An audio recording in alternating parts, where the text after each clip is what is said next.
Today I have 5 predictions for the Harley-Davidson 2022 Global Launch event. Hey crew, it's Mike with Riding in the Ozarks, and I know I've been talking about the Harley-Davidson 2022 models a lot, and what I think will be launched at the global reveal on January 26th. Well, we're almost there. So I've talked about the new models that have already been released. We're waiting for the CVOs and the new models on the 26th. I've talked about the leaked photo of the Lowrider S with the 117. We've talked about this photo that appeared of a lowrider with fairings and bags. And I've talked about the next Revolution Max Sportster, the 975, that I think will be coming. I know I've talked about all these things, but I've not talked about them all in one video. So I'm going to give you my 5 predictions, and you can hold me to this. I'm sure I got some of them wrong, but I thought it'd be fun to kind of go on record as what I think is going to happen here in just a few days, and then we'll see what I'm right or wrong about in my reaction video. I don't know. I mean, it's Harley Davidson. We've seen crazy stuff before, so let's just get into it. 1. I think they'll announce the next Revolution Max Sportster, and I think it will be available later in 2022. I predict it'll be a 975cc version that is more affordable than the Sportster S, and I think it'll be targeted directly at the current 100 horsepower Indian Scout. Speaking of the Indian Scouts, did you know the Indian Scout Rogue is coming? Soon, I predict. Last year, Indian dropped the new 2022 Chiefs right around the same time as Harley-Davidson announced their new line of bikes for 2021. It would make sense for them to launch another new bike about the same time and try and steal some of that press time away from Harley-Davidson. What do you think? 2. I think this one's pretty obvious. We're going to get a Lowrider S with the 117 motor. They're going to give it the upgraded suspension, which is going to lift the back about an inch, so it's going to have an inch higher seat height and more travel in the suspension. And I think it's going to have the gauge relocated on the handlebar. All those things I talked about in my video. If you want to know more about all that stuff, check the link in the description. 3. The CVOs. I think the CVOs are going to get a bigger engine upgrade. I think they're going to bump up from the 117 to a 122. I don't think they'll go to a 131, not unless Harley-Davidson surprises us with a new, bigger, badder crate motor than the 131 that's out there now.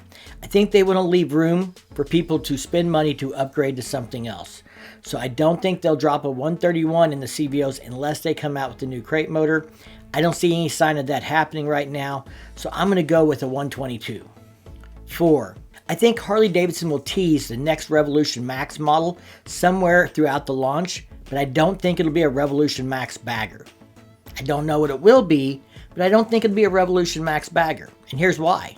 The fact is they already made a bagger with a V-Rod motor years ago, and they did not release it as a production model. The former CEO, Matt Levatich, actually discussed it in public in an interview one time that they had put a V-Rod motor in a bagger, in a touring frame. I happen to know it was a limited. I imagine it looked something like this.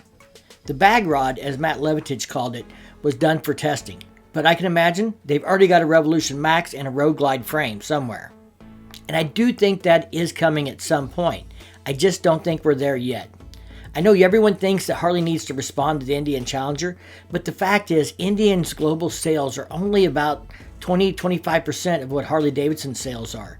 If they need to respond to something, they need to respond to the Honda Gullwing, probably more so globally than they do the Indian Challenger. The touring line is the cash cow for Harley-Davidson. If they're going to come out with the Revolution Max touring bike, it's going to cannibalize sales from the traditional touring bikes they already sell. And they need to make sure that thing is perfect in every way.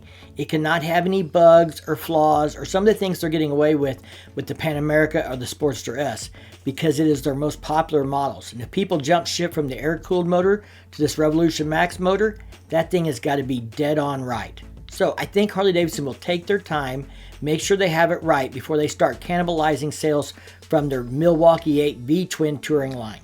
5. This is the one I have the hardest time making a prediction for deciding what I think Harley-Davidson's going to do. And that's for this touring version of the Lowrider S that everyone's talking about. I'm not even sure still that it'll be a new model.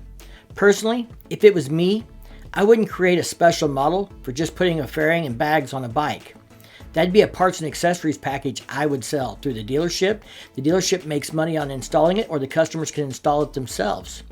I think that's the way Harley-Davidson will do it. So I don't think it's going to be its own model. I think that's going to be a package that you can get, or parts and accessories you can get to go on it. Now I'm going on a limb here and I could be totally wrong on this one. You guys let me know in the comments down below, what do you think?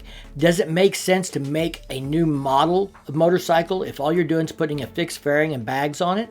Alright guys, leave me a comment, let me know what you think of my predictions and what your predictions are for the 2022 lineup. If you like this video, give it a big thumbs up. If you do that YouTube thing, check out the content on my channel. And if you dig it, hit the subscribe button down below. Don't forget to ring that bell to be notified the next time I drop a new video. And as always, thank you for your support, stay safe, and keep on riding.